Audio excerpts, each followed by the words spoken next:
cosa. Entonces, ahora sí, vamos a la entrevista con el doctor Wilfredo Buleje Gutiérrez. Vamos a hablar sobre el cambio climático y el retroceso glaciar en la cordillera del Guaitapayana específicamente, ¿no? Y eso no es el caso único, eso está ocurriendo en todo el planeta.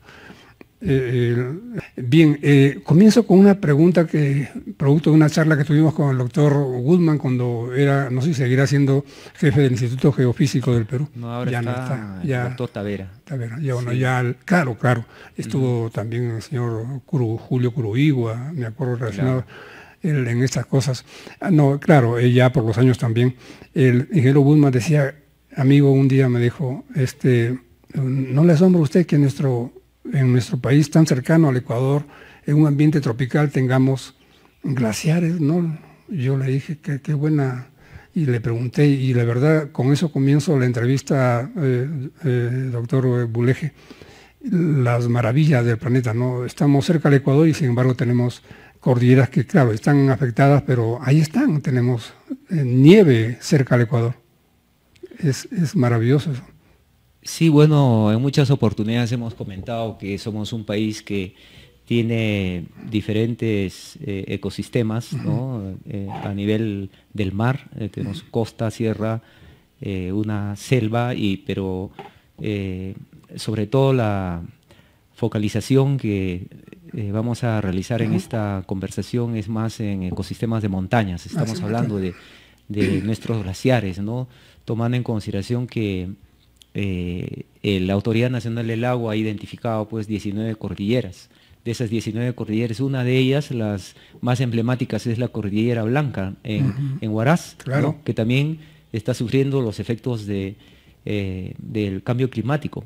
Pero hablando en nuestro medio, estamos centrados en el Guaitapayana, que sabemos y la población también conoce por los medios como el suyo, que casi el 50% del agua que nosotros consumimos y también para diferentes actividades socioeconómicas las tomamos precisamente de este glaciar, ¿no? Y como sabemos, pues hay todo un tema de retroceso de esta masa glaciar que de eso trata el trabajo de investigación que había compartido con usted a través de una publicación científica en una revista mexicana, y que el espíritu es un poco sensibilizar a la gente y también a los tomadores de decisiones para que se acelere algunas iniciativas con el fin de poder garantizar que en los próximos años el agua sea accesible a toda la población, que permanentemente también va creciendo en número, ¿no?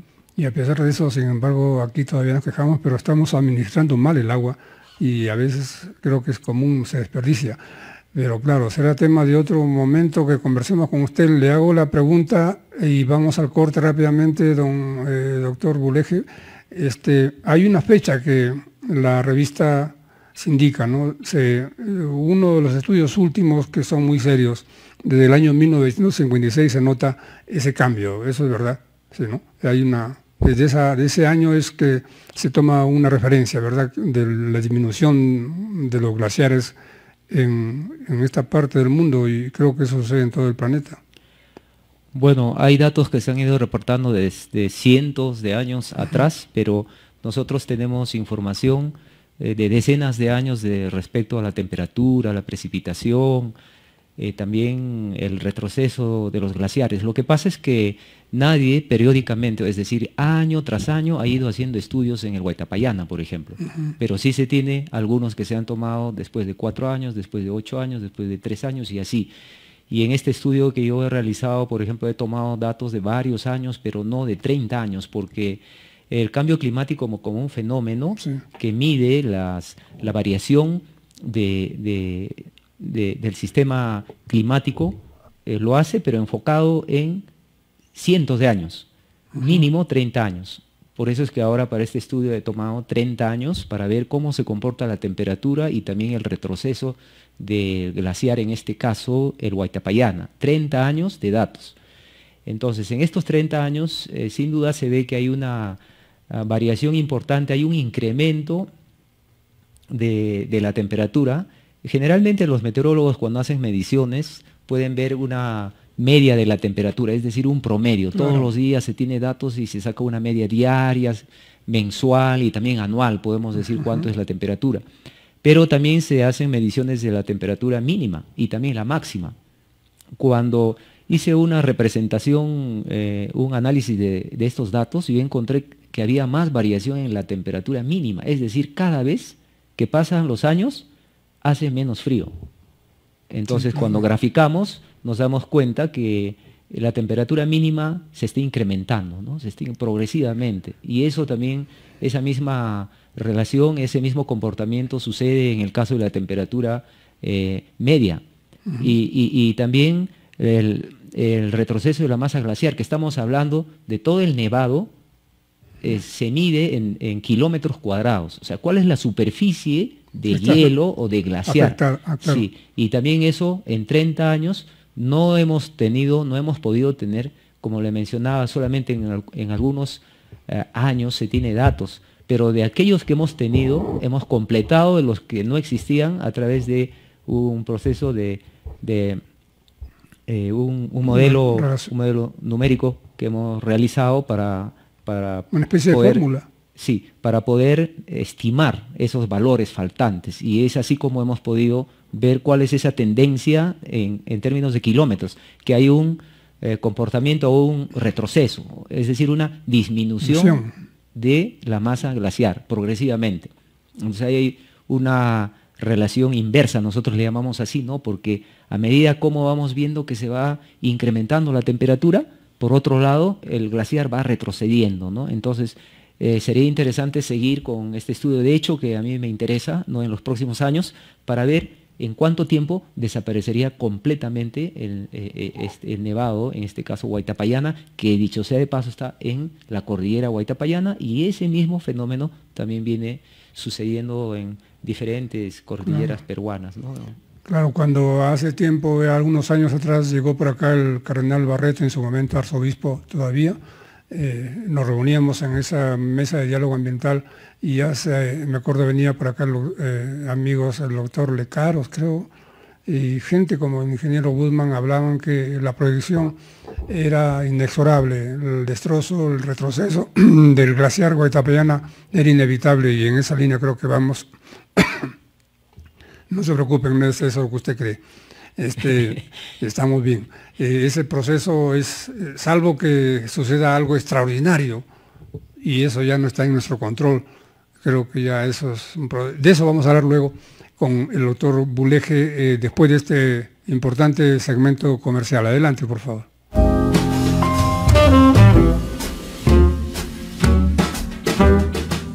Nacimos hace 37 años y para llegar donde hoy estamos, el camino no ha sido fácil. Hemos trabajado día a día para entregar lo mejor a nuestros estudiantes, los mejores laboratorios, los mejores docentes, la mejor infraestructura, y lo hemos logrado. Somos la universidad licenciada por SUNEDU más grande de la región y queremos celebrarlo con nuestra gente, con quienes siempre nos confiaron su futuro. Por eso, hoy renovamos nuestro compromiso de continuar por el camino correcto, que nos llena de orgullo, el orgullo de formar a los mejores. Universidad Peruana Los Andes, la universidad más grande de la región, licenciada por SUNEDU. Cierre de inscripciones 21 de marzo. En la UNSP desarrollo mis capacidades para potenciar mi creatividad. Contamos con una metodología de enseñanza moderna para comunicar nuestras ideas de forma eficaz.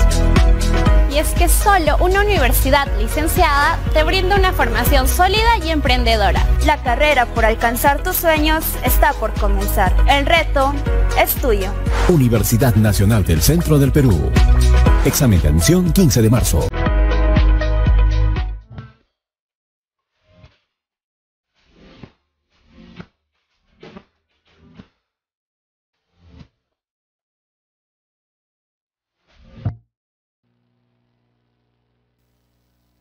Por supuesto, lo que estábamos conversando con el doctor Wilfredo Buleje, director de investigación de la Universidad Continental, son asuntos muy serios, y eso necesariamente no se va a tratar en esta primera sesión periodística.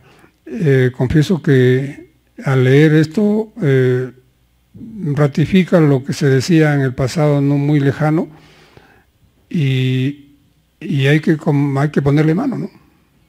Hay que ponerle mano. Y en qué medida podemos hacer que este proceso no vaya tan rápido, doctor Buleje, el proceso de retroceso de los glaciares. Bueno, toda la información que se maneja está evidenciada, pero también se apoya a través de miles de científicos que existen en todo el planeta, a través del panel intergubernamental de cambio climático, y las evidencias y los trabajos, los aportes que se ha podido facilitar para que se generen el cuarto y quinto informe del IPCC, que es el acrónimo de Panel Intergubernamental de Cambio Climático, por una parte, con información muy confiable, altamente probable. También tiene del otro lado organizaciones que lo cuestionan o que tratan de poner en duda, ¿no? Hay mucha gente que no está dentro o al lado de la ciencia, sino de la pseudociencia, echando a mano o manifestando, brindando información que no tiene ningún sustento. Es difícil de probarlo, pero obviamente nosotros en la universidad echamos mano a todos los resultados que la ciencia nos facilita.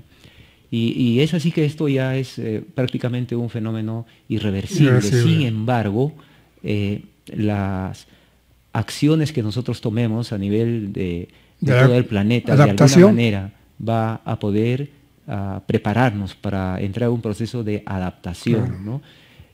Por eso que también ahora se está trabajando como un compromiso internacional, trabajar alineados a los objetivos del desarrollo sostenible, o la Agenda 2030. También, claro, los 17 objetivos últimamente, y eso es lo que no se está haciendo, pues por eso somos de los que pensamos que al Perú y al planeta hay que planificarlo, ¿no? Científicamente, de lo contrario, no sé.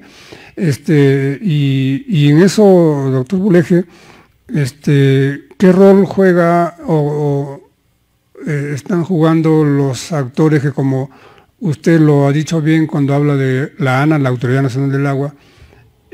Yo lo veo, ¿qué le digo?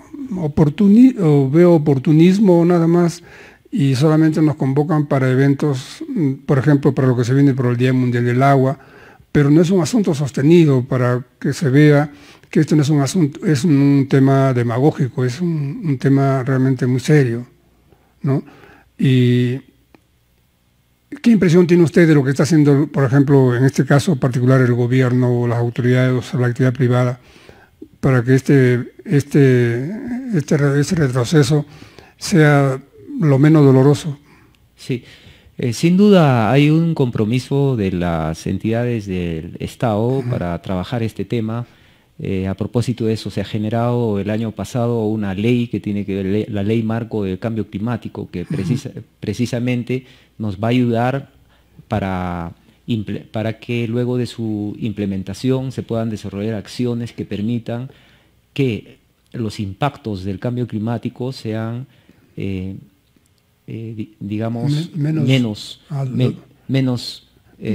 complejos, ¿no? Con efectos más adversos y que afecten a la población y la economía del país, y sobre todo los diferentes sectores críticos, la dimensión social, también la dimensión ambiental, nuestros recursos naturales, la biodiversidad, y todos estos elementos tengan menos impacto. Entonces la normativa existe, yo creo que a nivel nacional existe suficiente normativa, y las entidades que tienen competencia en esto también están trabajando. Ahora, una dimensión es, por ejemplo, el tema de la comunicación, la capacitación a los participantes, a todo este ecosistema, pero por otro lado también hay una responsabilidad estrictamente técnica, ¿no? Y es por eso que también en el marco de este estudio yo había tomado algunos datos que son producto de informes técnicos de la Autoridad Nacional del Agua. Ellos, por ejemplo, han elaborado un informe o un inventario de todos los glaciares del Perú,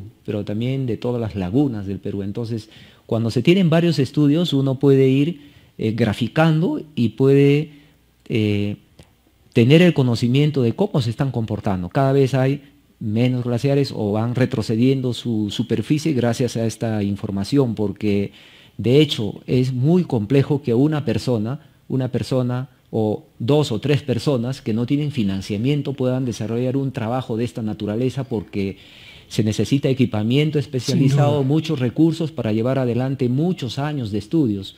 Entonces la única forma es con recursos del Estado, y el Estado tiene competencia en eso. Tiene la obligación y el compromiso con los ciudadanos de poder llevar adelante este tipo de estudios, porque los resultados que ese conocimiento científico debe de servir para la toma de decisiones de los políticos y de los tomadores de decisiones que correspondan. En los últimos años muchas veces hemos visto que las decisiones, a pesar que sí es importante que los políticos puedan tomarlas en base a información estrictamente técnica, en algunos casos ha sucedido lo contrario, ¿no? Claro. Ha sucedido lo contrario, y lo que pasa es que tenemos que manejar más información confiable, y en base a eso los políticos tienen que tomar información en beneficio de la población. Y en este caso, hablando de Huancayo, sí necesitamos en ese sentido que se pueda direccionar más recursos para garantizar que este fenómeno de retroceso de nuestros glaciares muy cercanos, ¿no? Sea controlado, y pueda verse otras alternativas, opciones de cómo vamos a poder obtener el agua. Ahora entiendo que la empresa que gestiona el agua está también haciendo inversión en mayor infraestructura para obtener agua del subsuelo, ¿no? Pero ¿hasta qué punto eso es viable, reemplazar el 100% del abastecimiento del agua solamente a través de esta fuente? Entonces es un tema que se tiene que prever. Ahora, en periodos de altas precipitaciones, por ejemplo, como los que hay ahora, tendríamos la posibilidad de poder represar el agua, ¿no? Porque eso también se hace en muchos otros países, ¿no? Después también el manejo de todo este ecosistema de la cordillera apropiadamente, la conservación de los bosques, que sin duda también es o sembrar agua, como decía Carnalba. Claro, ese es un proyecto importantísimo, ¿no? Claro. Sembrar agua, y esas estrategias nos van a permitir garantizar que a futuro podamos seguir manteniendo los volúmenes de agua y también la calidad del agua que necesitamos para que Huancayo se pueda seguir desarrollando. Y ahí es donde también conversábamos hace poco con algunos distinguidos profesionales de nuestra localidad, doctor Buleje. Ahí es donde la universidad tiene que comenzar a tomar protagonismo, porque creo que la universidad es la fuente misma de la sabiduría científica, y deben ser los que dirijan realmente el destino de la sociedad, particularmente la peruana, ¿no? No creo que es el espacio llamado a ver el destino y planificar seriamente el destino de nuestra sociedad. Sin duda, desde la promulgación de la nueva ley universitaria en el año 2014, ya estamos hablando de 5 años, ¿no? En la cual se ha hecho una promoción para que se garantice la calidad de la educación superior. Casi todas las universidades han ido incrementando sus presupuestos para hacer más investigación, también desarrollo tecnológico e innovación tecnológica. En ese sentido también a nosotros nos interesa no solamente ejecutar presupuestos para poder hacer investigación con fondos propios, sino también a través del Estado. Y el Estado, a través del Consejo Nacional de Ciencia y Tecnología, Innovate Perú, han direccionado importantes recursos para poder priorizar temas como el de conservación de nuestros recursos naturales y otros, y que tienen mucha articulación con los objetivos del desarrollo sostenible. Claro. Aunque en los objetivos del desarrollo sostenible se ve muchos ejes en los cuales deberíamos de trabajar, ¿no? Obviamente social, económico, ambiental. Y justamente ahí está uno de esos objetivos que tiene que ver con cambio climático. Claro. Y otro tiene que ver con la investigación y la innovación. Si nosotros no conocemos nuestra realidad, va a ser difícil transformarla. La única forma de poder tener una alternativa de solución a estos problemas y no quedarnos de brazos cruzados es conociendo, es haciendo investigación, y que eso sirva para tomar las decisiones. Por otro lado, hay gente que simplemente no hace nada. Se cruza de brazos y está esperando que suceda lo que suceda, o está esperando que suceda un milagro, cosa que nosotros sí tenemos el entusiasmo y somos optimistas, tenemos la esperanza de que de alguna manera la gente se sensibilice y tome acción, a pesar de ser un país que tiene un aporte respecto a las emisiones de gases de efecto invernadero bastante pequeño. Sí, claro. Nosotros tenemos que promover una cultura responsable y amigable con el medio ambiente y conservar nuestros recursos naturales. Claro. Si en muchas ocasiones hemos conversado, pero si nosotros no hemos generado los problemas, ¿por qué tenemos que cargarnos esta responsabilidad?